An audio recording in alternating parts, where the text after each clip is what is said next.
Selamat siang Bapak Ibu Saudara sekalian, senang sekali kita bisa berjumpa kembali di tempat ini untuk sama-sama mau memuji, memuliakan nama Tuhan. Mari sebelum kita memulai ibadah, kita mau bersatu dalam doa, kita tundukkan kepala. Tuhan Yesus Kristus yang sungguh teramat baik di dalam kehidupan kami. Terima kasih ya Tuhan Yesus, di siang hari ini Engkau yang menuntun langkah kaki kami untuk sampai tiba di tempat ini ya Tuhan Yesus. Kami mau memberi yang terbaik hanya untuk Tuhan. Kami mau memuji, memuliakan nama Tuhan. Sebab kasih karunia Tuhan tidak pernah berhenti di dalam kehidupan kami. Kami berdoa ya Tuhan, kami yang datang mungkin dengan kelemahan. Kami percaya Tuhan akan memberikan kami kekuatan. Kami yang datang mungkin dengan beban. Kami percaya Tuhan akan memberikan kelegaan. Kami percaya di dalam nama Tuhan Yesus, Tuhan akan memberikan kami kemenangan demi kemenangan. Bekerjalah Roh Kudus sebebas-bebasnya di tempat ini, melawat setiap hati kami ya Tuhan.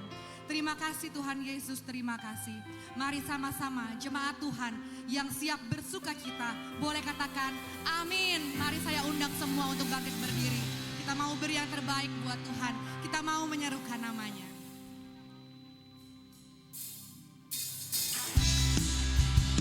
Sebab Dia besar, sebab Dia penuh kuasa. Mari sama-sama kita mau beri yang terbaik buat Yesus.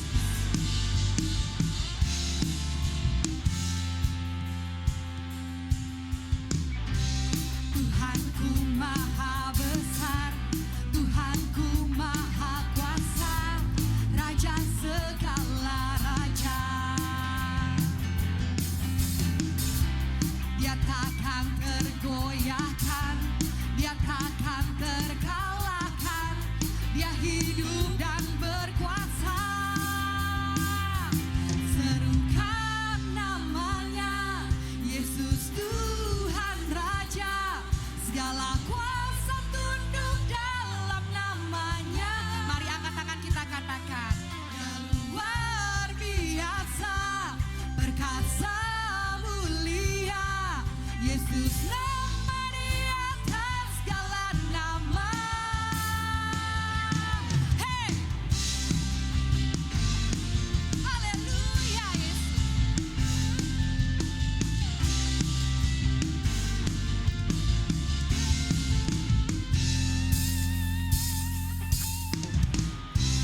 Tuhanku maha besar, Tuhanku maha kuasa, Raja segala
Tuhan.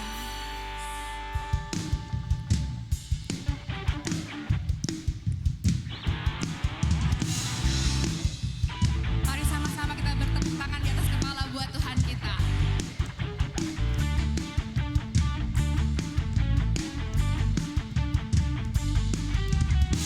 Terpujilah nama-Mu Tuhan, kuat dan penuh kemuliaan.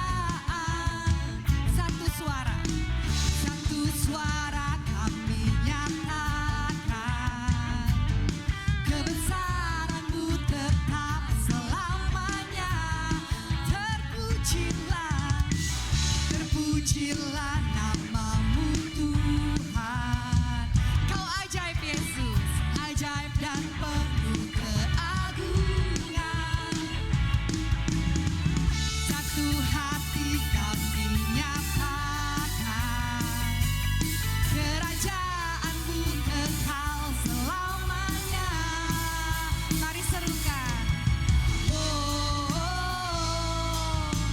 Oh, Engkaulah Raja atas dunia, yang menghancurkan kutuk dan membebaskan jiwa. Kami bersorak, bertepuk tangan. Engkau Tuhan percaya dan memerintah untuk selamanya. Terpujilah nama-Mu Tuhan, ajaib dan penuh keagungan. Satu hati kami nyatakan, kerajaan-Mu kekal selamanya. Serukan. Oh, come on saya. Oh, Engkaulah Raja atas dunia, yang menghancurkan kutuk dan membebaskan jiwa. Kami bersorak, bertepuk tangan.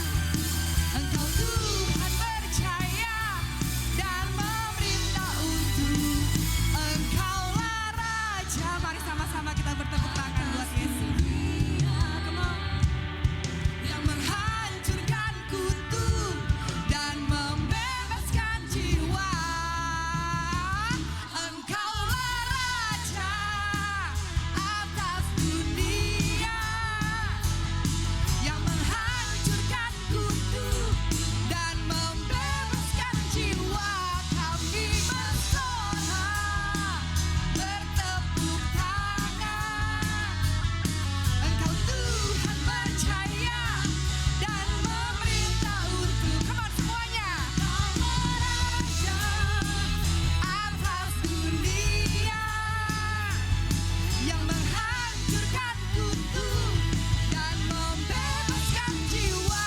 Kami bersorak, bertepuk tangan. Engkau Tuhan percaya dan memerintah untuk selamanya.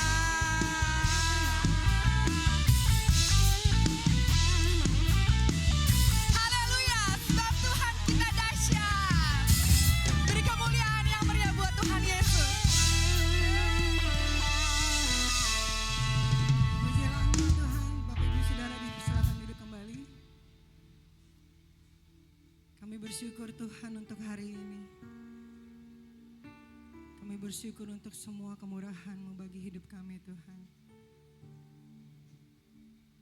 Kami percaya kami ada sampai saat ini semua karena kasih karunia Tuhan. Kami ada sampai saat ini semua karena anugerah-Mu Tuhan. Kami bersyukur dan kami bangga punya Allah seperti Engkau. Kami tidak bisa membalas semua kebaikan-Mu Tuhan. Selain puji, sembah bagi nama-Mu yang kudus. Kami mau kasih yang terbaik buat Tuhan. Biarlah hidup kami menjadi penyembahan di hadapan-Mu Tuhan. Yes Lord Jesus. Haleluya. Ku bawa kepadamu, oh Tuhan, persembahanku ini. Ku ingin Engkau menerima korban syukurku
pujian ini dengan iman kita. Dengan satu pernyataan bahwa hidup kita penyembahan bagi Tuhan. Amin. Kita mau sama-sama angkat tangan kita. Kita mau sama-sama angkat pujian ini lebih lagi. Takkan pernah kami bawa selain yang terbaik bagimu Tuhan. Takkan pernah ku bawa selain yang terbaik. Yes, benar Tuhan. Yang harum dan sejati di hadapan tahta-Mu Yesus. Di hadapan tahta-Mu Yesusku, terimalah persembahan kami. Yesusku, terimalah korban syukurku ini yang mengalir di hatiku sebagai penyembahan. Jemaat Tuhan katakan, takkan pernah ku bawa, amin, selain yang terbaik bagimu Tuhan. Yes, Lord Jesus. Yang harum dan sejati hanya di hadapan tahta-Mu Yesus. Biarlah pujian kami berbau harum di hadapan-Mu Yesus. Yesusku, terimalah Tuhan. Yes. Korban syukurku Tuhan, yang mengalir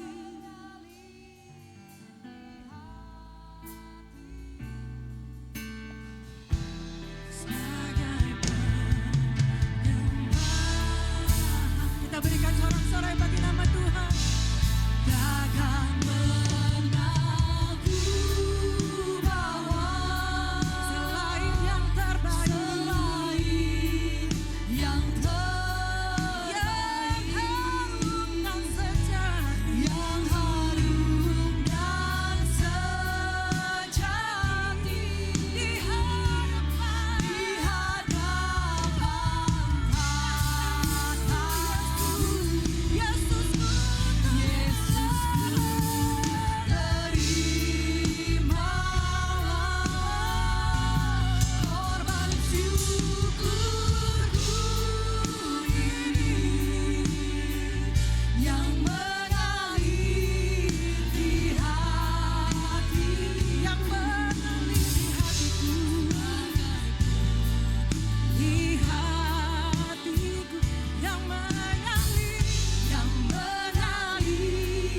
di hatiku,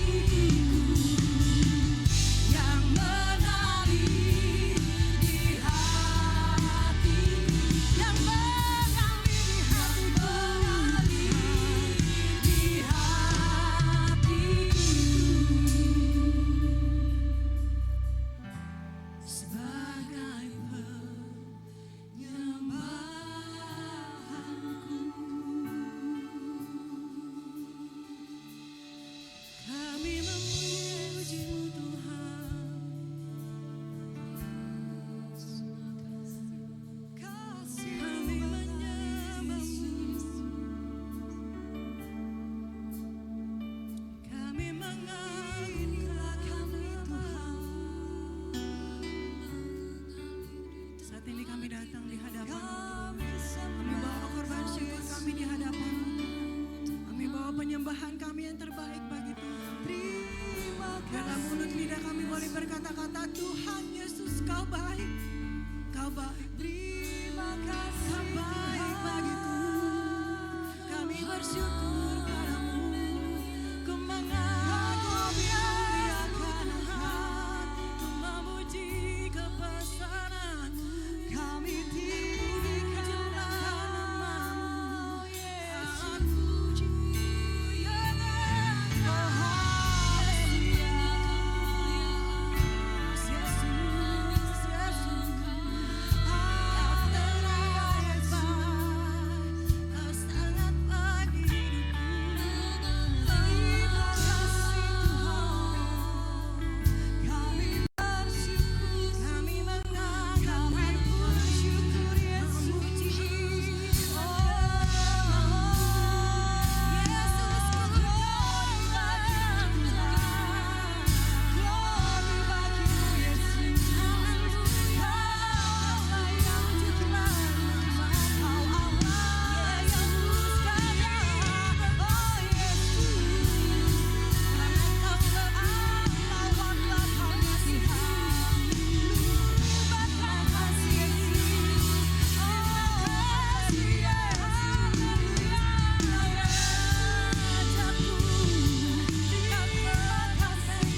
bagi hidup kami Tuhan.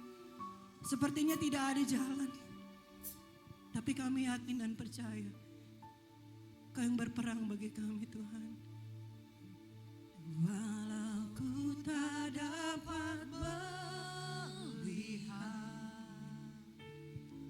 semua rencana-Mu Tuhan, namun hati kami tetap percaya kepadamu. Namun hatiku tetap memandang padamu.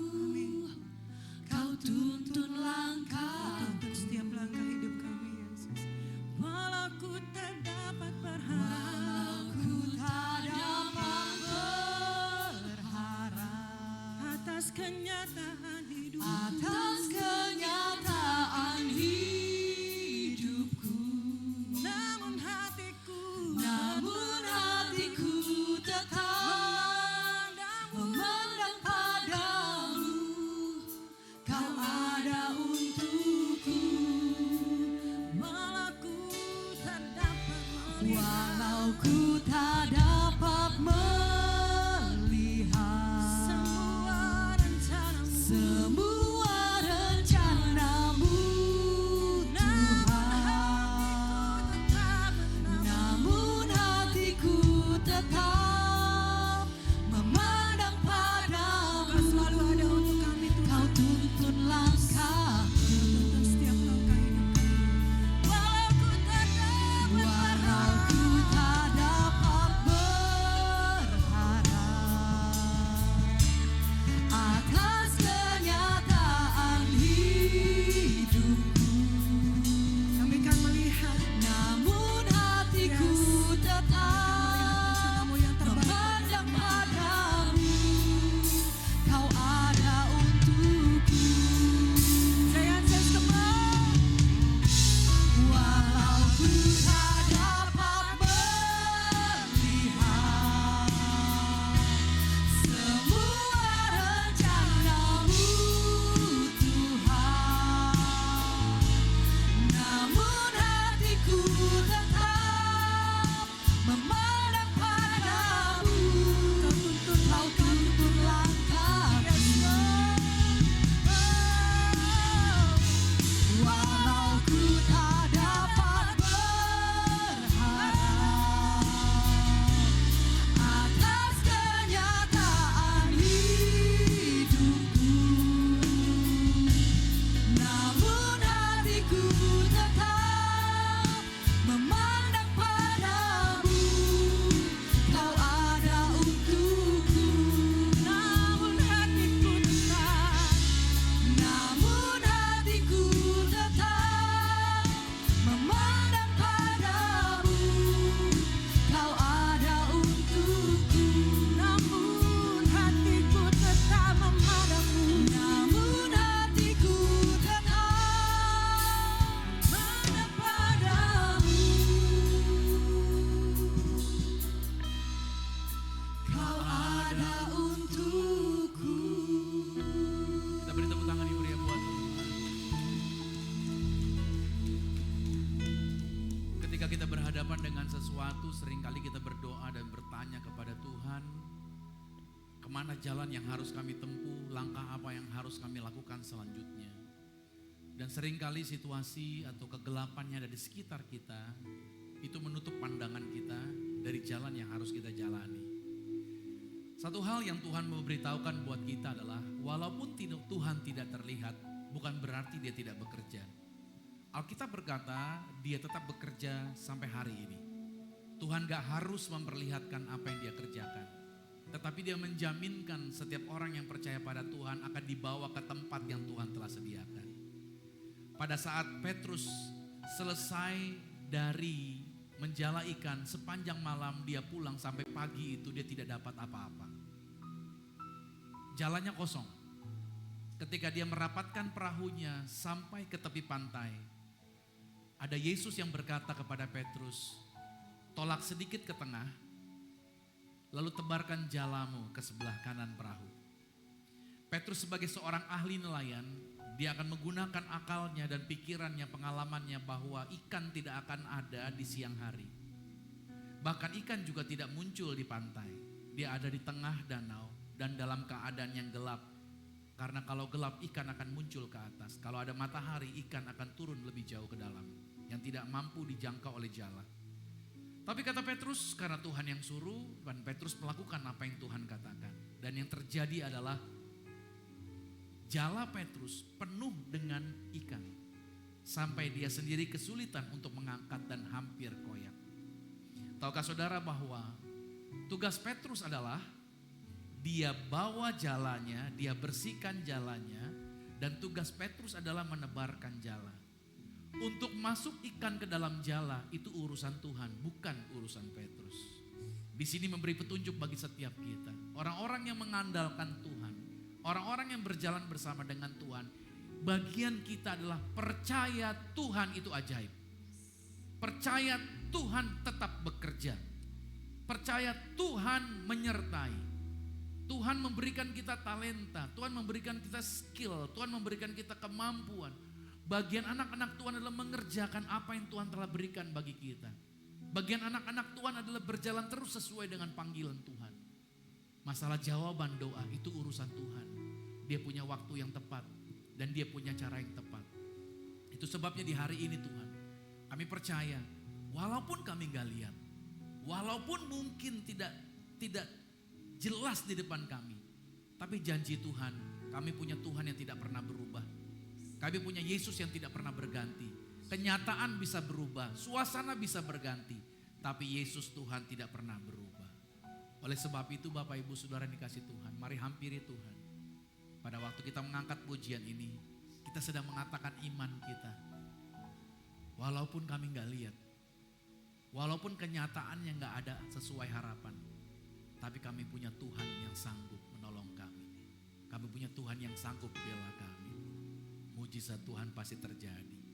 Gak peduli apa kata dokter, gak peduli vonis daripada dokter, tapi kami percaya Tuhan sanggup. Walau ku tak dapat melihat, kami gak harus lihat semua rencana.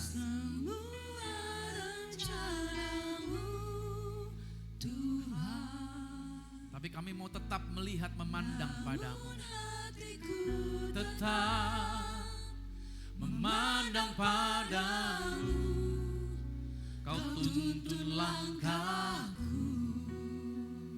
Walau aku gak bisa berharap dalam hidup ini, walau ku tak dapat berharap atas kenyataan, atas situasi, atas kenyataan hidupku, namun hatiku tetap memandang padamu. Kau ada untukku. Lebih lagi kami mau katakan, walau ku tak dapat melihat, walau ku tak dapat melihat semua rencanamu, Tuhan.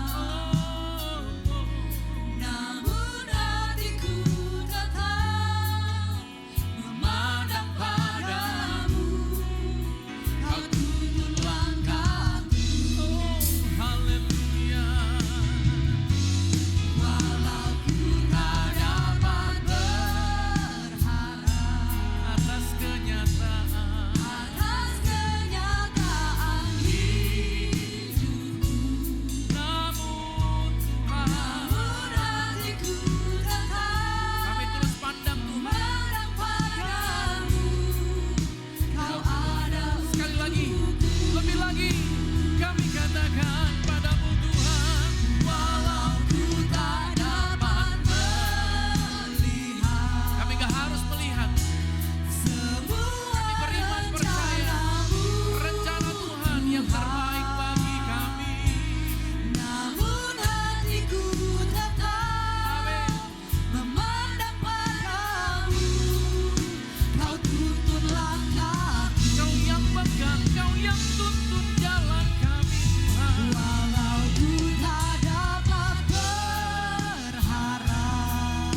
Tuhan selalu ada untuk kami.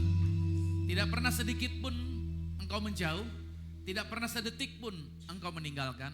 Dan Kau yang jamin menyertai kami sampai kesudahan zaman ini. Langit bumi dapat berlalu, tapi setiap firman yang Tuhan telah sampaikan tidak pernah tidak terjadi. Untuk itu Tuhan, kami bergerak bukan berdasarkan kenyataan. Kami bergerak bukan berdasarkan apa kata orang, tapi kami bergerak berdasarkan apa kata firman. Karena Tuhan tidak bergerak berdasarkan kenyataan. Kenyataan bisa berubah, tapi kebenaran tetap sampai selama-lamanya. Itu yang menenangkan hati kami. Aku berdoa setiap anak-anak Tuhan yang hadir, semua dijumpai, semua diberkati, semua dilawat oleh Tuhan. Kami mengimani gak ada yang kebetulan. Segala sesuatunya ada di dalam rencana Tuhan. Tuhan yang bekerja, Tuhan yang nyata atas kehidupan kami. Kami siapkan hati kami untuk dengar firman Tuhan. Roh Kudus ambil alih, yaitu dari awal sampai dengan selesai. Berfirman bagi kami, firman Tuhan ini jatuh di atas ladang hati kami yang subur. Itu berakar, bertumbuh dan menghasilkan buah yang lebat. Kehidupan kami tidak sama dengan kehidupan yang lama. Kami berubah dan kehidupan kami menjadi alat Tuhan, menjadi kepanjangan tangan Tuhan. Melalui hidup kami berdampak bagi orang-orang sekitar kami. Janji Tuhan, satu orang bertobat, seisi rumahnya pasti diselamatkan. Kami yang berkumpul hari ini, bukan hanya kami, tapi bersama seluruh keluarga kami, sama-sama nanti akan ada di dalam kerajaan sorga. Terima kasih Tuhan Yesus Kristus berbicara bagi kami pada saat ini. Di dalam nama Yesus yang diberkati Tuhan, sama-sama dengan saya katakan amin. Kita beri tepuk tangan yang meriah bagi Tuhan. Sebelum duduk saudara, mari kita declare sama-sama akan statement kita kepada kebenaran firman Tuhan. Sama-sama kita katakan, aku percaya Alkitab adalah firman Tuhan, satu-satunya kebenaran yang mampu memberikan kemerdekaan. Aku mau hidup dalam kemuliaan, menjadi segala kemuliaan bagi Yesus. Amin. Beri tepuk tangan yang meriah bagi Tuhan. Haleluya. Silakan duduk kembali. Wow, luar biasa. Puji Tuhan. Haleluya. Saudara kasih Tuhan, di sepanjang 2024 kita sedang berbicara mengenai miraculous living in Jesus Christ. Saya percaya bahwa di dalam Kristus Yesus keajaiban-keajaiban Tuhan senantiasa terjadi bagi setiap kita. Nah saudara kasih Tuhan, keajaiban inilah yang sedang kita nantikan. Kenapa demikian? Karena saudara menjadi informasi buat setiap kita, tanggal 28 Juli minggu depan kita terakhir pakai gedung ini. Jadi Zion Church of Christ tidak lanjut lagi pakai gedung ini. Karena pengelolanya mengatakan ruangan ini akan dirubah setupnya menjadi office kecil. Menjadi office kecil isinya 3, isinya 2. Jadi minggu depan kami terakhir ya tanggal 28. Jadi bulan Agustus nanti berarti kita masuk tempat yang baru. Pertanyaannya di mana Pastor? Itu masih dalam doa saudara. Kita masih cari tempatnya, berdoa agar Tuhan bikin mujizat. Karena kita sedang berbicara keajaiban nih saudara. Jadi saya percaya gak seperti lagu tadi, kita gak harus melihat tapi Tuhan tetap bekerja. Nah saya doa kita sama-sama saudara, biar Tuhan yang bekerja, Tuhan yang bawa kita ke tempat yang Tuhan sudah sediakan, yang tempat yang sudah Tuhan rancangkan, segala sesuatunya Tuhan tetap Tuhan yang baik. Amin. Tetap percaya Tuhan kita bekerja, tetap percaya Tuhan kita dahsyat. Nah judul hari ini yang saya bawakan berbicara mengenai Tuhan tidak melihat. Kan kita sepanjang bulan Juli ini kita berbicara mengenai live loud, artinya hidup kita tuh kelihatan. Hidup kita tuh dibaca orang. Hidup kita tuh jadi contoh, jadi teladan. Tapi hari ini saya mau kasih tahu saudara tentang suatu pengalaman bahwa Tuhan tidak melihat. Aneh juga sih, kenapa Tuhan tidak melihat gitu kan. Nah banyak orang Kristen, saya ngomongin orang Kristen aja deh, berpikir pada waktu mereka melakukan sesuatu, mereka pikir Tuhan tidak lihat. Saudara percaya gak Tuhan kita dahsyat? Saudara percaya Tuhan itu luar biasa gak? Tapi kenapa ya banyak orang Kristen masih berpikir kayaknya Tuhan gak lihat deh apa yang saya buat gitu loh. Itu sebabnya banyak orang Kristen berpikir bahwa hal-hal yang kecil, maksudnya gini, hal-hal yang tersembunyi Tuhan gak tahu. Ada orang bikin acara judi di rumahnya, main judi di rumahnya, lucu saudara. Fotonya Tuhan Yesus, salib itu dibalik saudara. Pertanyaan saya sederhana gini, emang kenapa hubungannya dengan foto dibalik? Oh biar Yesus gak lihat kalau rumah itu lagi main judi gitu saudara. Jadi Apakah Tuhan seperti itu gitu loh? Tuhan bisa disembunyikan, Tuhan bisa nggak tahu apa yang kita buat. Ini menjadi persoalannya. Kenapa demikian? Kita punya konsep begini. Kenapa banyak orang Kristen begini? Karena kita itu hidup di tengah-tengah arus dunia. Kita ini seperti orang yang ada di sungai, tapi arusnya kenceng nih. Kita sedang terpapar terus nih dengan serangan-serangan arus sungai yang deras. Arus sungai yang deras itu apa? Pikiran-pikiran konsep duniawi, berita-berita dunia, gambar-gambar duniawi, video-video duniawi itu menggempur jiwa kita sehingga kita mulai berkata, enggak deh kayaknya Tuhan gak lihat deh. Kita mulai menduga-duga seperti itu. Makanya banyak orang Kristen yang seringkali hidupnya malahan seringkali melakukan hal-hal yang tidak sesuai dengan firman Tuhan. Atau mungkin mereka merasa bahwa mereka lebih pintar daripada Tuhan atau lebih tahu daripada Tuhan. Saya kasih contoh ya, siapa sih orang yang gak punya gadget? Semua orang pasti punya gadget, betul gak? Gak ada orang yang gak punya gadget, semua informasi ada di sana. Nah saudara, gadget yang ada di tangan saudara itu menawarkan kemudahan ke berbagai area. Nah saya mau katakan sama saudara, untuk saudara yang bisnis, saudara bisa menggunakan gadget saudara untuk apa? Untuk menyebarkan program-program bisnis Anda. Oke? Sehingga saudara punya portfolio, ya kan? Saudara punya hasil kerja saudara, itu orang bisa baca melalui gadget saudara. Jadi media sosial itu bisa dipakai. Sama, media sosial itu juga bisa dipakai untuk mengembangkan, dalam artian membantu. Saya ulangin ya, membantu. Sama-sama katakan membantu. Ingat ya, teknologi itu diciptakan untuk membantu kita. Itu cuma alat yang kita peralat. Jadi itu membantu kita untuk menyebarkan apa yang kita sedang kerjakan. Sama, pelayanan juga gitu. Khotbah kita, sermon-sermon, firman Tuhan, pelayanan kita itu bisa kita share, kita bisa bagi ke penjuru dunia ini. Dan itu akan menolong banyak orang juga di dalam perkembangan atau penjangkauan jiwa-jiwa. Hanya problemnya godaan daripada media sosial adalah apa, tahu nggak? Popularitas sama ketenaran. Tanpa sadar media sosial itu malahan membuat kita bergantung, mengejar gaya hidup yang dikejar adalah popularitas. Sama para hamba Tuhan juga akhirnya terseret mengejar popularitas, ketenaran dengan media sosial mereka. Dan sehingga nilai ukurnya bukan lagi kualitas rohani jemaat, tapi nilai ukurnya adalah jumlah followernya gitu lah. Jadi kalau pendeta followernya banyak, rohani. Dan kalau jumlah followernya banyak berarti menjual. So saya minta tolong sama saudara, tolong follow account saya sebanyak-banyaknya agar saya bisa menjual. Jadi tujuannya agar apa? Agar kita jadi populer, kita jadi tenar. Sekali lagi, saya balikin ke awal lagi. Ingat, teknologi diciptakan untuk apa? Membantu, menolong, bukan kita bergantung. Nah, penyakit bergantung sama teknologi atau media sosial membuat kita pada akhirnya berusaha. Untuk apa? Agar dapat diterima oleh orang sebanyak mungkin. Sehingga akhirnya kita berusaha menyesuaikan dengan permintaan netizen. Jadi kita berusaha menyesuaikan permintaan orang-orang. Jadi apalagi yang khotbah, nantinya akhirnya dia akan menyampaikan firman Tuhan yang bagaimana agar orang suka gitu loh. Jadi kalau firman Tuhan yang Tuhan bilang tegur, keras, perkatakan firman Tuhan, dia akan tahan itu. Kenapa? Karena ini buat orang gak suka. Dan takutnya orang gak ke gereja. Atau takutnya orang gak mau ikutin dia atau dengerin dia lagi. Halo, sampai sini saudara ngerti? Padahal saudara harus pahami, firman Tuhan is firman Tuhan.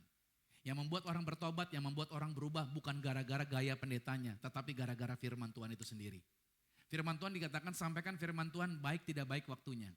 Sampaikan firman, sebab firman adalah yang akan merubah kehidupan seseorang. Itu sebabnya saudara, orang Kristen yang salah konsep dalam hal kerohanian ini, maka pada akhirnya mereka tergelincir dalam pola pikir yang percaya bahwa Tuhan kurang sanggup nolong, jadi saya harus buat sesuatu gitu loh.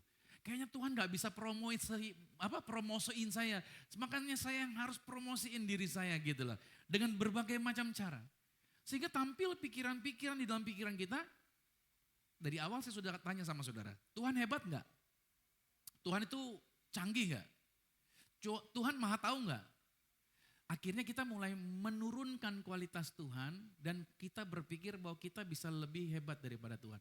Ini tipu daya yang iblis buat sebenarnya. Iblis ingin menyaingi Tuhan. Tanpa sadar kita berusaha membuat bahwa seolah-olah kita jadi sama dengan Tuhan. Ingat ya, kita bukan Tuhan. Manusia diciptakan segambar dengan Tuhan, tapi bukan Tuhan. Saudara boleh ngefans sama pendeta, tetapi pendeta bukan Tuhan. Bilang amin dulu nih. Anda gak boleh ngejar-ngejar pendeta. Ingat baik nih, dia tetap manusia biasa. Dia cuman hamba Tuhan yang dipakai untuk share atau membagikan berkat firman Tuhan. Amin. Semua tetap manusia, yang Anda sembah bukan manusia. Yang kita sembah cuman Tuhan Yesus. Nah, pikiran-pikiran kita akhirnya terganggu dan kita berpikir pada akhirnya pada waktu kita berbuat salah, berbuat ini itu kita berpikir Tuhan gak lihat kok, Tuhan gak lihat kok. Saya dari kecil sekolah Kristen di Tanjung Priok. Jadi setiap kali hari Senin sebelum mulai sekolah itu harus ikut ini ibadah. Ada kurang lebih 1 jaman ibadah dulu baru masuk kelas. Nah, setiap kali ibadah, selesai ibadah itu ada kolekte. Nah, kalau kolekte semuanya harus maju ke depan kasih kolekte. Nah, gembalanya selalu bilang begini, ayo mata Tuhan melihat, jangan tidak kasih kolekte, harus kasih kolekte, Tuhan melihat, gitu saudara.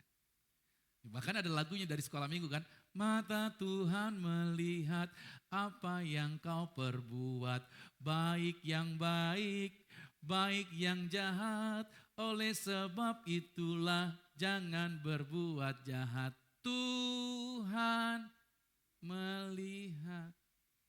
Tapi kita diserang oleh pengajaran-pengajaran dunia yang berpikir Tuhan gak lihat. Contohnya ini dia, Mazmur 10 ayat 11. Ia berkata dalam hatinya, Tuhan melupakannya, Tuhan menyembunyikan wajahnya, dan Tuhan tidak akan melihatnya untuk seterusnya. Ini dia, kita terjebak dalam konsep berpikir yang salah nih. Kita berpikir bahwa Tuhan gak lihat. Pada akhirnya kita pada waktu berbuat salah, cincailah, Tuhan ngertilah. Atau mungkin kita melayani Tuhan karena seringnya melayani Tuhan. Karena kita berpikir, karena kita sering melayani, kita sering berdoa. Pada waktu kita berbuat salah, kita akan berkata apa? Ah, Tuhan ngertilah, gitu. Kita meminimalisir kesalahan kita. Ah, gak apa-apa lah, cincailah. Tuhan mah, saya sama Tuhan tuh beda-beda tipis gitu. Ukurannya, istilahnya kayak gitu. Nah, banyak orang akhirnya terjebak dalam konsep seperti ini. Kita berpikir Tuhan gak lihat. Oke lah. Berpikir Tuhan tidak lihat itu satu hal. Mungkin kita bodoh karena kita berpikir Tuhan gak lihat. Tetapi berpikir Tuhan bisa saja melihat, tapi kita tetap melakukannya, itu kurang ajar. Benar gak? Kalau kita hanya gak bilang, ya Tuhan gak lihat karena kita gak tahu, ya udah karena kebodohan kita lah. Tapi kalau kita tahu Tuhan lihat dan kita masih mau melakukannya, berarti apa? Apa? Iya. Kurang ajar. Itu banyakan orang Kristen modelnya seperti ini. Dia tahu Tuhan lihat, tapi dia masih korupsi. Ngambil yang bukan punya dia. Dia tahu itu bini orang, dia masih godain. Halo? Dia tahu itu belum sah jadi istrinya, jadi suaminya. Dia mau tidur bareng sama dia. Dan dia berkata, nanti juga Tuhan maafin saya. Kurang ajar gak? Kurang ajar. Ini makanya saya katakan sama saudara, ini jebakan-jebakan seperti ini yang iblis buat. Asumsi-asumsi seperti ini mengganggu jiwa kita. Ini merusak sekali saudara. Ingat baik minggu lalu, kita sudah ngomongin kok tentang motivasi. Tuhan gak lihat seberapa besar yang kau bawa, yang kau beri. Tuhan gak lihat seberapa banyak yang kau bisa lakukan. Yang Tuhan lihat adalah motif di balik apa yang kau bawa, apa yang kau beri. Motif di balik itu yang lebih penting. Nanti saya akan lebih jelaskan buat saudara. Tapi kita lihat dulu di dalam Yesaya pada pasal 29 pada ayat 15. Ayat ini memberi petunjuk untuk jangan kita menyembunyikan rancangan-rancangan kita. Seolah-olah Tuhan gak tahu, dikatakan celakalah orang yang menyembunyikan dalam-dalam rancangannya terhadap Tuhan. Yang pekerjaan-pekerjaannya terjadi dalam gelap sambil berkata, siapa yang melihat kita, siapa yang mengenal kita. Ini banyak orang yang munafik nih di dalam pelayanan, di dalam gereja. Hati-hati saudara. Banyak orang Kristen yang modelnya seperti ini. Gak ada yang lihat kok, tenang aja, aman. Seolah-olah Tuhan gak tahu apa yang kita buat. Saya selalu katakan sama setiap kita, saya mengatakan sama diri saya sendiri bahwa apa yang kita tabur kita akan tuai. Oh ini ayat bukan buat orang Kristen, ini untuk orang fasik. Bukan, ayat ini buat orang Kristen. Bukan orang yang belum percaya Yesus, ayat ini untuk orang yang sudah percaya Tuhan Yesus. Orang yang sudah percaya Tuhan Yesus ada loh yang masih menyembunyikan. Coba kita mundur 2 ayat. Kita mundur ayat 13. Dikatakan begini, dan Tuhan telah berfirman, oleh karena bangsa ini datang mendekat dengan mulutnya dan memuliakan aku dengan bibirnya, padahal hatinya menjauh daripada aku dan ibadahnya kepada aku hanyalah perintah manusia yang dihafalkan. Ini gini, datang gereja, tepuk tangan, pujian penyembahan, melayani Tuhan. Cuman semuanya apa? Seremonial. Enggak ada hati yang tentang Tuhan. Dia datang ke gereja, tujuan karena untuk memenuhi kuota, gue orang Kristen harus datang ke gereja. Nih Tuhan udah lihat ya, absen nama saya ya. Oke, jangan lupa besok Senin, cuan bos, cuan gitu. Ini ayat ini bukan buat orang yang di luar Yesus loh. Ini untuk kita semua yang percaya Tuhan Yesus. Sorry kalau ayat ini mungkin menyinggung setiap kita. Tapi saya harus menyampaikan kebenaran. Kenapa? Agar saudara jangan terjebak sama setan untuk hidup dalam kesalahan. Karena kalau saudara hidup dalam kesalahan, saudara tahu nggak? Ibarat ini pintu, itu pintu. Saudara yang melakukan kesalahan, saudara sedang buka pintu Anda untuk apa? Untuk musuh masuk. Saudara yang di dalam Tuhan, Anda berjalan di dalam kebenaran, ini semua pintu ketutup. Setan gak punya celah. Tapi begitu saudara hidupnya mulai kompromi dengan kesalahan, Anda tanpa sadar buka pintu dan dia masuk. Dan dia ngambil apa yang Tuhan sudah sediakan di meja makan Anda. Anda berdoa, Tuhan hari ini berkatin saya percaya diberkati berlimpah. Tuhan sudah kasih berkatnya di meja makan Anda. Dan si iblis karena pintunya terbuka, dia masuk, dia ambil piring saudara, terus dia bawa, dia masukin ke tong sampah, dan dia bawa pergi, piring kosongnya ditaruh lagi. Oke, habis begitu saudara berdoa, saudara melek, ya kok gak ada berkatnya ya gitu loh. Oh Tuhan marah kali sama saya, hari ini gak ada berkat yang Tuhan kasih. Padahal Tuhan sudah kasih. Cuman karena kita masih mau kompromi dengan hal-hal yang salah tadi, pintunya terbuka dan si pencuri berhasil mengambil apa yang Tuhan sediakan buat Anda. Halo? Orang yang datang ke dukun, kenapa dia bisa punya uang? Sebenarnya bukan uang dia, itu uang curian sebenarnya. Iblis gak bisa menghasilkan berkat. Halo? Iblis cuman apa? Mencuri, membunuh, membinasakan. Jadi gak ada keuntungan sama sekali datang sama dukun minta diberkati. Nonsen, itu semuanya tipuan. Itu sebabnya sebagai hamba Tuhan saya mau ingatkan teks ayat ini memberikan petunjuk buat setiap kita. Kalau saya modernkan ini orang Kristen nih. Dia adalah seorang Kristen yang tahu hidupnya diselamatkan karena kasih karunia. Dia tahu juga bahwa dipanggil Tuhan untuk melayani. Dia sering nonton YouTube pujian penyembahan. Dan kalau dia jalan pakai HP, setelnya Spotify, lagunya rohani semua. Oke. Tapi dia berpikir dari teks ayat ini, orang Kristen ini, Tuhan gak lihat kok, Tuhan gak denger kok apa yang saya pikirkan dan apa yang saya lakukan. Kita dapat melihat di sini bahwa keadaan pikiran seperti ini itu pikiran yang jauh lebih buruk daripada orang yang gak kenal Tuhan. Lebih baik orang yang gak kenal Tuhan daripada udah percaya Tuhan, tapi dia masih hidupnya dengan kemunafikan seperti ini. Saudara, ini adalah mempercayai kebohongan dan lebih buruk lagi mereka gak sadar akan kebodohan mereka. Terus begini saudara, mungkin Anda curiga sama saya, masa sih orang Kristen bisa seperti itu, modelnya punya hati yang gak beres, punya hati yang gak benar. Ada begitu Pastor, udah pelayanan luar biasa, udah lihat perkara-perkara luar biasa. Masa ada kejadian ada orang yang seperti itu? Saya kasih tunjuk sama saudara. Saudara minggu lalu kita ngomongin tentang Ananias dan Safira, masih ingat? Di Kisah Rasul pasal 5? Oke.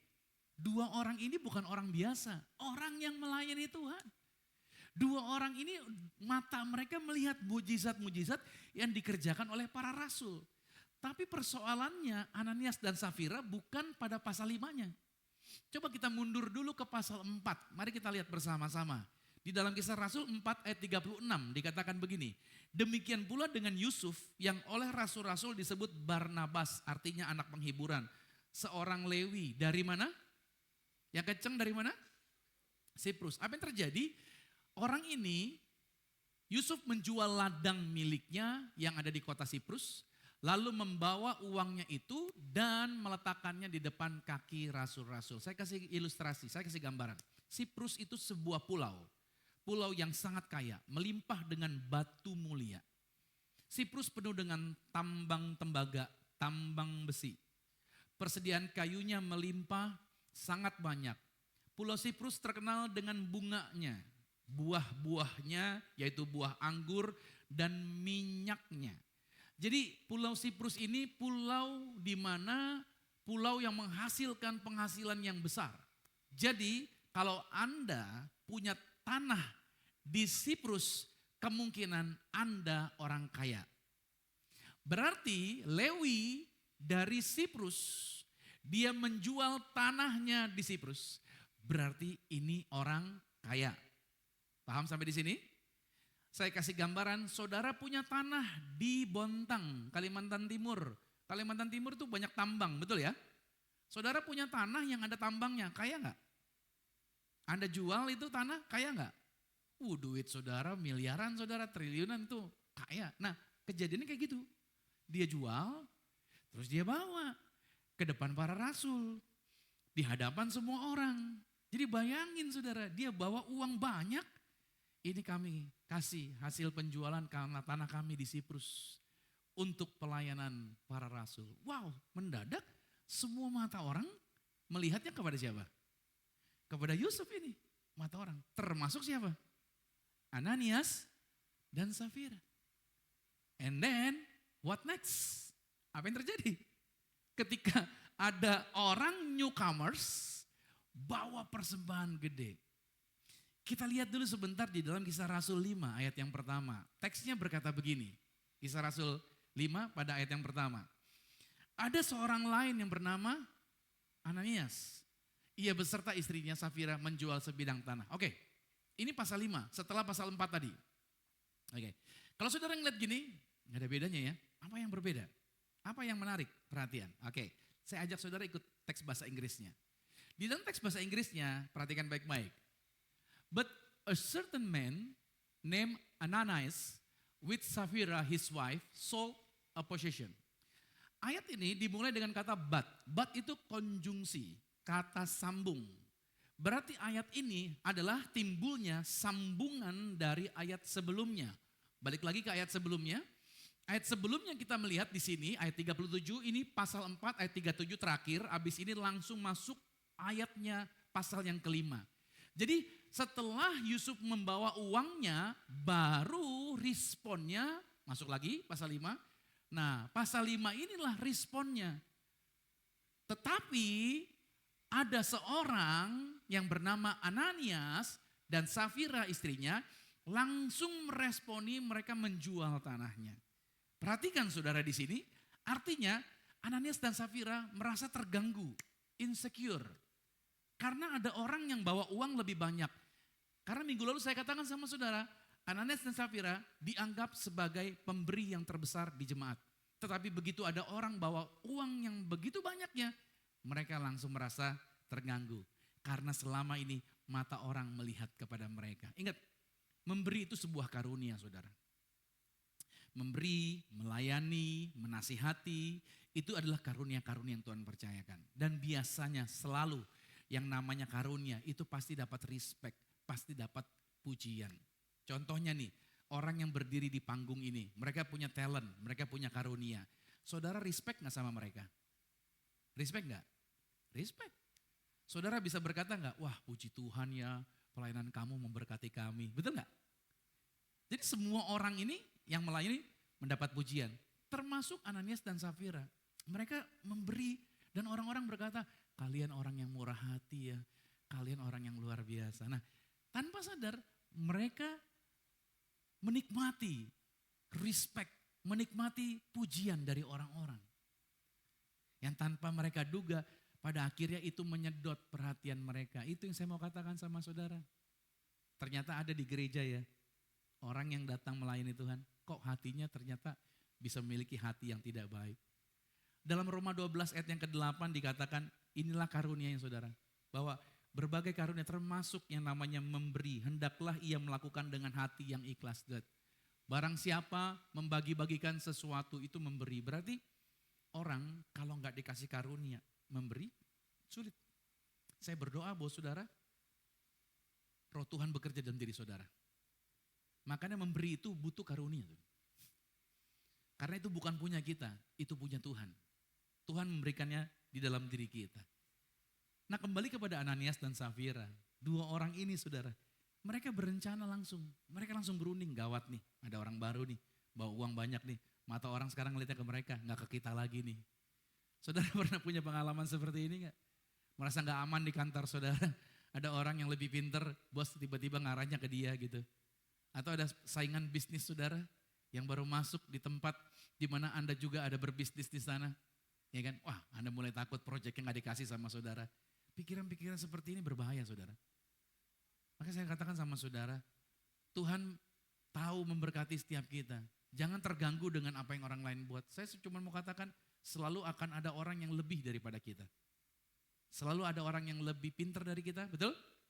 Selalu ada orang yang lebih muda dari kita, betul? Selalu ada orang yang lebih hebat dari kita. Jadi gak usah masalah. Anda yang muda hari ini cantik dan lain sebagainya dipuji orang, suatu hari Anda gak muda dan cantik lagi. Ada yang lebih cantik lagi, ada yang lebih muda lagi. Itu adalah hal yang biasa. Nah, Ananias dan Safira mulai berunding saudara. Akhirnya mereka menjual tanah. Masalahnya bukan menjual tanahnya. Mereka berunding begini, kita jual tanah, lalu hasil penjualannya separuh kita pegang, separuh kita kasih, tapi ngomongnya itu seluruhnya. Bayangin licik gak saudara? Ini orang pikir, Ananias dan Safira pikir Tuhan gak lihat. Bagaimana mungkin seorang Ananias dan Safira yang sudah melihat pelayanan para rasul, membangkitkan orang mati. Dia ngelihat sendiri bagaimana Petrus jalan, bayangannya, orang sakit sembuh. Dia melihat sendiri bagaimana pelayanan Petrus menyaksikan ada orang lumpuh di depan bait Allah. Petrus suruh berdiri, dia berdiri. Dia melihat sendiri bagaimana pelayanan para rasul, orang-orang miskin diberkati dan lain sebagainya dengan persembahan yang ada pada waktu itu. Mereka bersuka cita sebenarnya Ananias dan Safira melihat itu. Tetapi begitu ada newcomers yang bawa uang yang kelihatannya banyak, itu menjadi tidak aman buat diri dia dan mereka berunding mulai mendustai Tuhan. Seolah-olah gini, Tuhan gak lihat. Betul gak? Tuhan gak tahu. Mirip gak dengan kita? Yang kita buat, Tuhan gak lihat. Saya kasih tahu sama Bapak Ibu Saudara, ajarin anak-anak saudara sejak dini. Kemanapun kamu jalan, mata Tuhan lihat kamu. Mama memang gak lihat, papa memang gak lihat, kamu temenan sama siapa, ngomongnya apa. Tapi Tuhan lihat yang kamu omongin. Betul gak? Kamu ingat apa yang kamu lakukan kalau sekolah belajar. Makanya kenapa banyak anak kalau sekolah bikin kebetan, bikin contekan. Kenapa? Tuhan gak lihat. Kenapa gak lihat Tuhan? Karena guru gak lihat, jadi Tuhan gak lihat. Benar gak? Kan saya begitu SMA bikin kebetan. Ya saya tahu lah. Pernah punya pengalaman begituan. Karena nalar saya tentang Tuhan yang kurang. Tapi sekarang setelah dengar firman Tuhan tahu harusnya kita gak berani melakukan itu. Betul gak? Ajarin anak-anakmu. Saudara kalau punya bisnis, jatahnya karyawan, jatahnya orang A, jumlahnya sekian, lu jangan potong. Tuhan gak lihat, yang penting gua perpuluhan, lancar. Tuhan pasti maafin. Hati-hati, Tuhan lihat. Halo? Hati-hati, nah kita seringkali terjebak. Kita berpikir pergaulan yang kita ikutin, Tuhan ngertilah, Tuhan cincailah, Tuhan gak lihat nih. Tuhan lihat. Waspadai saudara. Apa yang membuat Adam dan Hawa waktu mereka makan buah jatuh dalam dosa yang biasanya ngobrol dengan Tuhan, mendadak-dadak mereka bersembunyi pada waktu Tuhan datang. Emang Tuhan gak tahu mereka ngumpet di mana? Apa yang membuat Adam dan Hawa berpikir mereka berhasil ngumpet dari Tuhan? Siapa yang membuat Anda berpikir Anda bisa ngumpet dari Tuhan? Kita semua gak ada yang bisa ngumpet. Yeskiel menulis dalam pasal 8 ayat 12, firman-Nya kepadaku, kau lihatkah hai anak manusia, apa yang dilakukan oleh tua-tua kaum Israel di dalam kegelapan? Masing-masing di dalam kamar tempat ukiran-ukiran, itu berhala saudara. Percaya Tuhan tapi masih ada berhala di kamar mereka. Sebab mereka berkata Tuhan gak lihat kita, Tuhan sudah meninggalkan tanah ini. Saya mau tanya sama saudara, apa yang menjadi berhala bagi hidup saudara? Berhala itu yang disembah, yang diandalkan, yang dipegang. Mungkin bisnismu, Mungkin pekerjaanmu, mungkin kau kenal dengan pejabat, mungkin kau kenal dengan orang tertentu. Kau berpikir, oh dia nih yang bikin saya diberkati, yang bikin saya dapat proyek nih. Saya harus pegang dia, saya harus kejar dia nih. Itu berhala saudara. Apapun yang di luar Tuhan, yang kau pegang, yang kau andalkan, itu berhala saudara. Tanpa sadar ketika kita pegang itu, berhala itu, kita berpikir Tuhan tidak apa? Tuhan gak lihat. Kita telah dijebak oleh iblis, kita telah dijebak oleh setan. Dalam pergaulan kita ngomong sembarangan, kita mabok-mabokan, kita hidup sembarangan dan lain sebagainya. Hari Sabtu kita mabok, hari Minggu kita cuci dosa, gitu ya. Kita pikir Tuhan bereskan, Tuhan bereskan. Hati-hati, sebagai hamba Tuhan saya mengasihi saudara. Saya tidak ingin iblis mengambil keuntungan dari hidup Anda. Saya tidak ingin iblis mengacak-acak kesehatan saudara, membongkar bangkirkan rumah tangga Anda. Bapak Ibu dikasih Tuhan, Tuhan ingin agar Anda hidup dalam kemurahan, hidup dalam berkat-berkat Tuhan. So please jangan buka pintu buat setan. Kalau engkau sudah punya pasangan, mari selalu takut akan Tuhan ada pada dirimu, ada pada dirimu. Jangan coba-coba cari yaitu di luar dari pasanganmu. Setia sama pasanganmu, kenapa? Karena Tuhan melihat. Amsal 9 ayat 10 berkata, ini kuncinya saudara. Permulaan hikmat adalah takut akan Tuhan dan mengenal Yang Maha Kudus adalah pengertian. Kalau saudara bangun hidupmu takut akan Tuhan, Anda punya hikmat tidak tumpul. Halo? Kalau engkau takut akan Tuhan, engkau gak bisa dijebak, engkau gak bisa dijerat. Kalau engkau punya roh takut akan Tuhan, hatimu tidak akan menipu engkau tidak akan terjerumus dalam jebakan-jebakan yang ditawarkan oleh dunia ini. Sebagai hamba Tuhan, saya mau tekankan ini agar apa? Agar berkat yang Tuhan sediakan buat Anda tidak dicuri oleh sejahat. Tuhan menyediakan berkat yang berlimpah. Halo?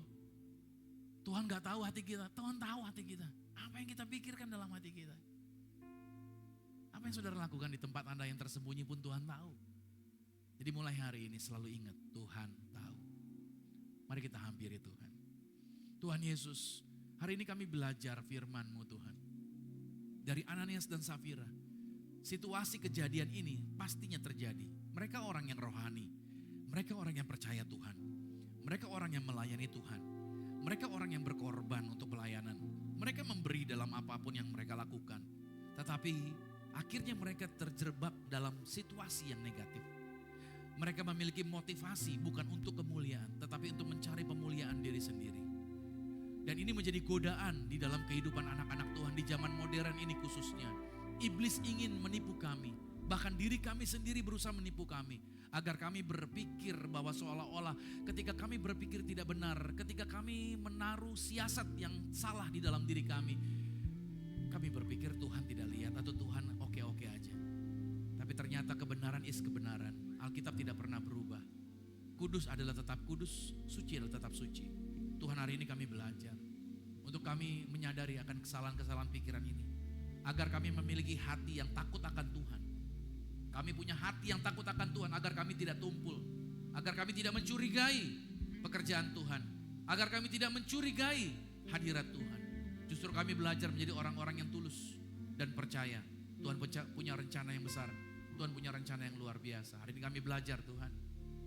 Hari ini kami belajar. Untuk kami biarkan hidup kami penuh dengan roh takut akan Tuhan. Sehingga kami tidak mau bersepakat yang salah. Tuhan lihat isi hati kami. Tuhan tahu apa yang kami buat. Even kami di dalam ruangan yang gelap sekalipun, gak ada orang yang lihat. Tapi mata Tuhan selalu lihat kami. Ini memberi petunjuk buat kami. Tuhan tidak pernah meninggalkan kami sendiri. Kalau kami dalam masa-masa kesulitan, masa-masa kesuraman, masa-masa tantangan yang sedang kami hadapi, satu hal kami percaya dari firman ini. Tuhan melihat kami. Tuhan menyertai kami. Dan Tuhan menjamin kehidupan kami. Berdoa biar setiap anak Tuhan ini hatinya damai sejahtera. Hatinya terlepas dari beban. Hatinya terlepas dari intimidasi. Hatinya terlepas dari segala bentuk kemunafikan. Agar semua kami berjalan dalam ketulusan dan berjalan dalam kebenaran. Terima kasih buat firman Tuhan ini. Aku berdoa firman Tuhan tidak pernah berhenti. Terus berbicaralah bagi setiap kami. Terus mengajar, terus menuntun kami. Dan tindakan kami seirama dengan firman. Terpujilah namamu Tuhan, dalam nama Yesus. Kita semua yang diberkati, sama-sama kita katakan amin. Kita kasih tepuk tangan yang meriah bagi Tuhan Yesus. Terima kasih Pastor Romi Matulesi atas firman yang telah ditaburkan. Boleh berikan apresiasi sekali lagi buat pastor kita. Mari saat ini kita mau sama-sama masuk ke dalam sakramen tubuh dan darah Kristus. Mari kita persiapkan hati kita.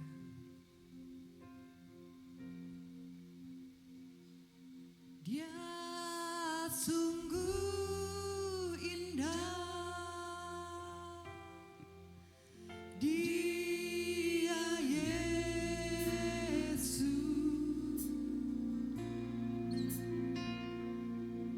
Dia ajaib, Dia mulia, Dia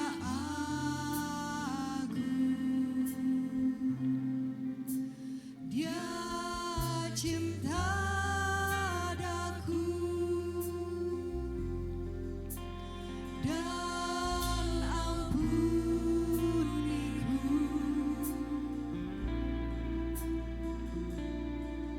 bahkan rela berikan nyawanya untuk selamatkanku.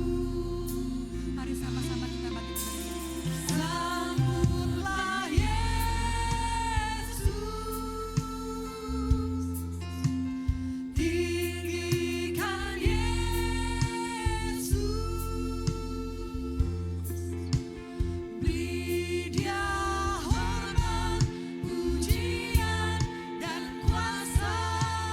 Yesus Raja, bagi yang mulia, ku angkat tanganku,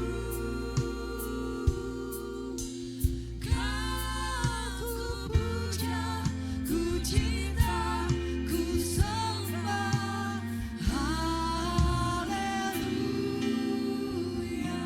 Mari kita siapkan roti dan anggur di tangan kita. Bapak, kami percaya barang siapa makan tubuh Kristus, barang siapa minum darah Kristus, dia ada di dalam Kristus, Kristus ada di dalam dia. Itu berarti bahwa kami percaya apa yang Tuhan sudah rencanakan, apa yang Tuhan sudah menjadi kehendaknya, pasti digenapi bagi kehidupan kami. Kami kembali diingatkan bahwa makan tubuh Kristus, minum darah Yesus, kami memperingati, artinya mengingatkan diri kami. Apa yang Tuhan sudah selesaikan. Kami tidak izinkan arus deras sungai seperti pikiran buruk, informasi buruk, gambar-gambar buruk, pikiran-pikiran yang buruk. Itu menguasai pikiran kami. Itu yang membuat kami ketakutan. Tetapi hari ini justru kami diingatkan untuk kami memikirkan perkataan Tuhan, memperkatakan perkataan Tuhan, dan meyakini bahwa segala yang Tuhan sudah sediakan pasti digenapi. Gak ada yang jahat datangnya dari Tuhan, hanya yang baik yang datang dari Tuhan. Itu yang harusnya kami pikirkan dalam pikiran kami, dan itu yang kami perkatakan dan yang kami lanjutkan dalam tindakan kami.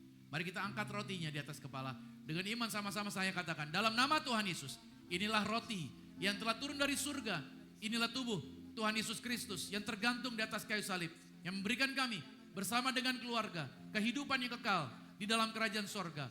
Oleh korban tubuh Kristus, kami dijaminkan dari kepala sampai telapak kaki. Kami menang atas segala virus, menang atas segala penyakit. Tidak terkapar di meja operasi, tidak terkapar di ruang ICU. Tuhan yang menjamin kami umur panjang dan tidak sakit-sakitan. Dalam nama Tuhan Yesus, inilah roti yang telah turun dari surga. Inilah tubuh Tuhan Yesus Kristus. Mari kita makan tubuh Tuhan Yesus.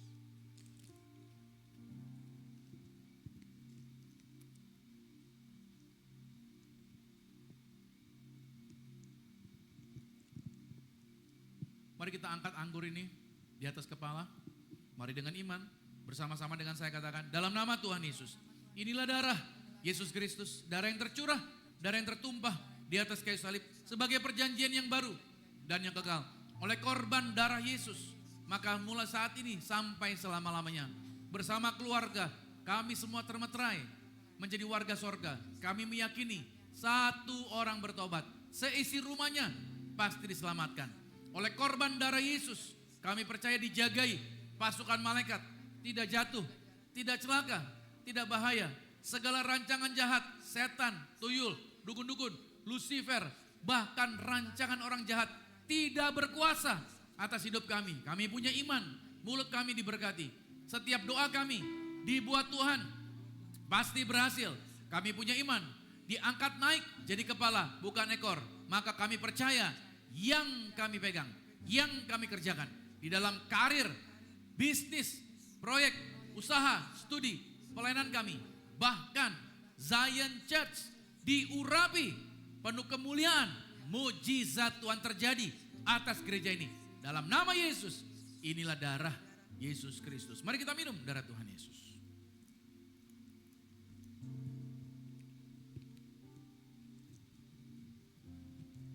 Kami mengucap syukur buat tubuh dan darah-Mu Tuhan. Kami percaya mujizat Tuhan dinyatakan. Maka juga kami mengangkat inilah minyak urapan. Setiap tetes punya kuasa mengusir setan. Setiap oleh punya kuasa mendatangkan mujizat dan menghadirkan pasukan malaikat. Siapapun yang diurapi dengan minyak, mereka tidak bisa disantet, tidak bisa diguna-guna. Segala kuasa kegelapan tidak berkuasa. Apa yang mereka pegang, apa yang mereka usahakan diberkati. Tempat yang mereka injak dibuat berhasil. Dalam nama Tuhan Yesus Kristus, inilah minyak urapan. Anda boleh teteskan atas kepala saudara. Setiap pot, setiap botol ini dalam nama Tuhan Yesus, inilah minyak urapan penuh kuasa, mujizat kemuliaan Tuhan dinyatakan dalam nama Tuhan Yesus. Inilah minyak urapan. Maka tangan-tangan mereka semuanya diurapi, berkat Tuhan, pertolongan Tuhan, kasih karunia Tuhan terjadilah atas setiap mereka. Amsal 18 ayat 21 berkata, hidup dan mati dikuasai lidah, siapa yang suka menggemakannya, dia akan memakan buahnya. So please, jaga kata-kata kita, semarah-marahnya kita mungkin, sekecewa-kecewanya kita, jangan lepaskan kata-kata yang salah. Sebaliknya, hanya kata-kata yang memberkati. Bersama-sama dengan saya katakan, saya diberkati, berkelimpahan, telah ditebus, telah diampuni, dibenarkan, diurapi, disempurnakan, diberi kuasa, hidup dalam kasih karunia, berharga, aman, sehat, penuh kemuliaan, fokus pada Yesus, disiplin, percaya diri, pandai cerdas. Saya diciptakan segambar dan serupa Yesus untuk menggenapi setiap panggilan dan tujuannya atas hidup saya di dalam nama Yesus. Amin. Kita kasih tepuk tangan yang meriah bagi Tuhan. Doa orang benar, bila dengan yakin didoakan sangat besar kuasanya, kami mengucap syukur Tuhan buat setiap kabar baik yang sudah kami terima. Sebentar kami akan bawa korban syukur, tangan-tangan kami semuanya diberkati. Orang yang menabur, orang yang memberi di ladang Tuhan, mereka tidak akan pernah kekurangan. Tuhan memberkati dengan segala kelimpahan dalam jaminan Tuhan yang luar biasa. Dalam nama Tuhan Yesus, haleluya. Amin. Silakan duduk kembali, mari kita bawa korban syukur kita. Amin. Mari Bapak Ibu Saudara kita siapkan hati kita untuk kita memberikan yang terbaik bagi Tuhan.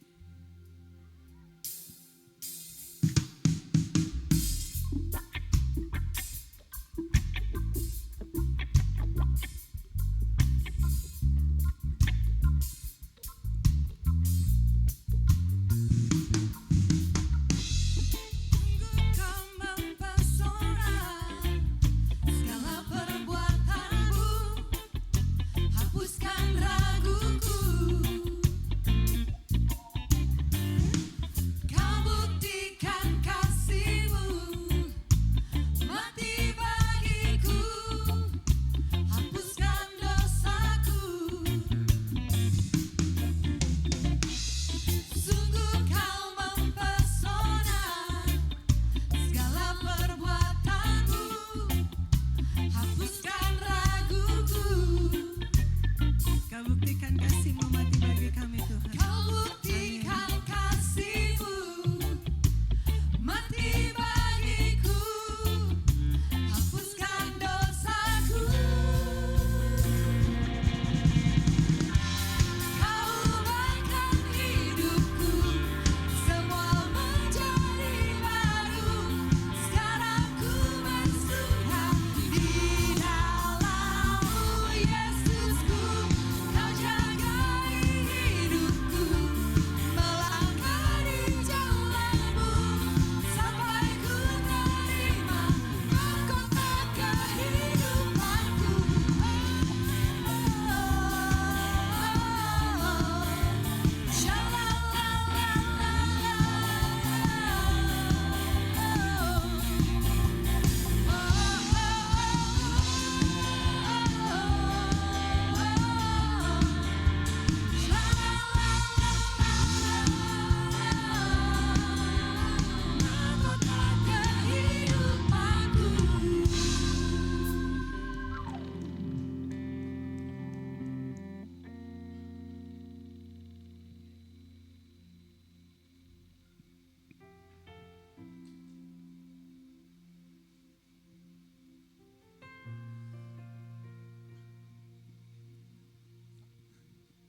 Shalom.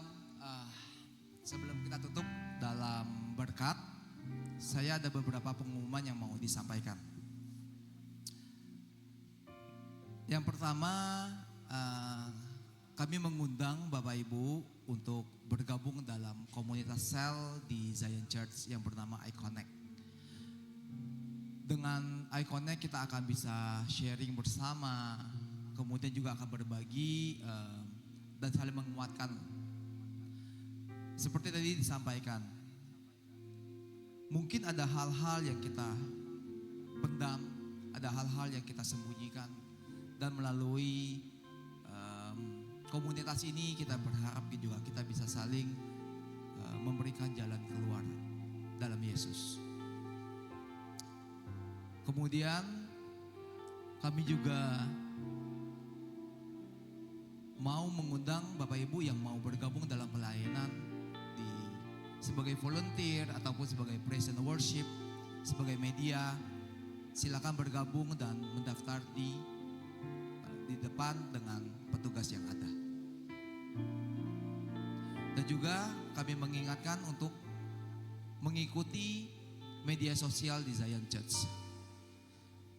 Ada melalui IG, YouTube, Facebook, TikTok, dan juga ada nomor hotline-nya Zion, sehingga kalau misalnya Bapak Ibu mau bertanya ataupun melakukan ada kegiatan-kegiatan yang mau disamperin dikunjungi oleh gereja, maka bisa menghubungi ke nomor hotline yang ada. Sekian palingan pengumuman dari saya. Tuhan Yesus memberkati. Oh ya, satu lagi, kita juga mau berdoa untuk tempat yang baru untuk gereja Zion Church di bulan Agustus. Jadi kita juga sama-sama doakan dan kita percaya Tuhan yang pasti akan memberikan tempat yang terbaik. Terima kasih. Thank you Pastor Taufik, luar biasa. Mari kita bangkit berdiri Bapak Ibu Saudara. Kita akan akhiri ibadah kita pada saat pagi hari ini. Saya percaya bahwa setiap berkat Tuhan yang kita terima di hari ini, itu menjadi berkat yang ajaib. Dan sepanjang hari ini kita boleh melangkah dalam kuasanya, dalam pertolongannya, dalam mujizatnya. Tuhan Yesus terima kasih buat setiap kesempatan baik yang Tuhan percayakan bagi kami. Aku berdoa setiap anak-anak Tuhan yang hadir hari ini, semuanya dijumpai Tuhan, semuanya telah diberkati Tuhan. Dan mereka dapat melakukan hal-hal yang ajaib. Mereka menyadari peran hidup mereka, bahwa ada Tuhan yang selalu bersama-sama dengan mereka. Bukan sebagai supervisor, tetapi sebagai Tuhan yang menjaminkan perjalanan yang luar biasa dengan Tuhan. Dan kami akan memiliki pengalaman-pengalaman yang indah, pengalaman-pengalaman yang besar. Tuhan memberkati juga kami serahkan, yaitu bangsa kami Indonesia, dari Papua sampai dengan Aceh, Miangas, Pulau Rote, diberkati dalam persiapan pelantikan calon pemimpin bangsa kami. Tuhan juga memberkati rencana pilkada di tahun ini juga. Semuanya berjalan dengan lancar. Kami tolak segala bentuk gangguan keamanan. Dan semuanya boleh berjalan dengan baik dalam proses kampanye sampai pemilihan. Terima kasih buat segala sesuatunya Tuhan.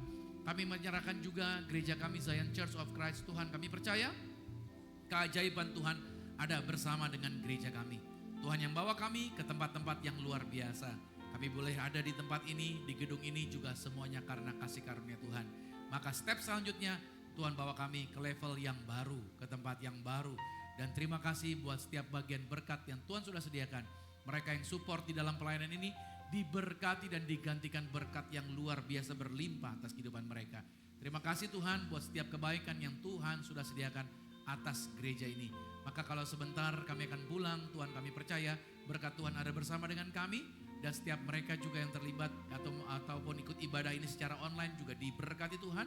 Mereka juga semuanya sehat, damai, sukacita, sejahtera. Saatnya kami akan pulang dan menerima berkat-berkat Tuhan. Kekasih Kristus arahkan hati, aminkan setiap berkat ini menjadi milik kita. Diberkatilah engkau di dalam usahamu, diberkatilah engkau di dalam pekerjaanmu, diberkatilah engkau di dalam segala aktivitasmu. Siapapun tinggal dengan engkau pasti diberkati, keluargamu diberkati, orang tuamu diberkati, saudara-saudarimu diberkati, rumah tanggamu berbahagia. Terimalah berkat anugerah dari Bapa di surga, cinta kasih di dalam Yesus Kristus, kekuatan penghiburan di dalam kuasa Roh Kudus, menyertai mengurapi setiap kita mulai hari ini, sampai Tuhan Yesus datang, menjemput Anda dan saya, keluargamu dan keluargaku, kita semua sama-sama menjadi warga kerajaan sorga. Yang percaya sama-sama dengan saya katakan, amin. Selamat hari Minggu, sampai jumpa minggu depan. God bless you.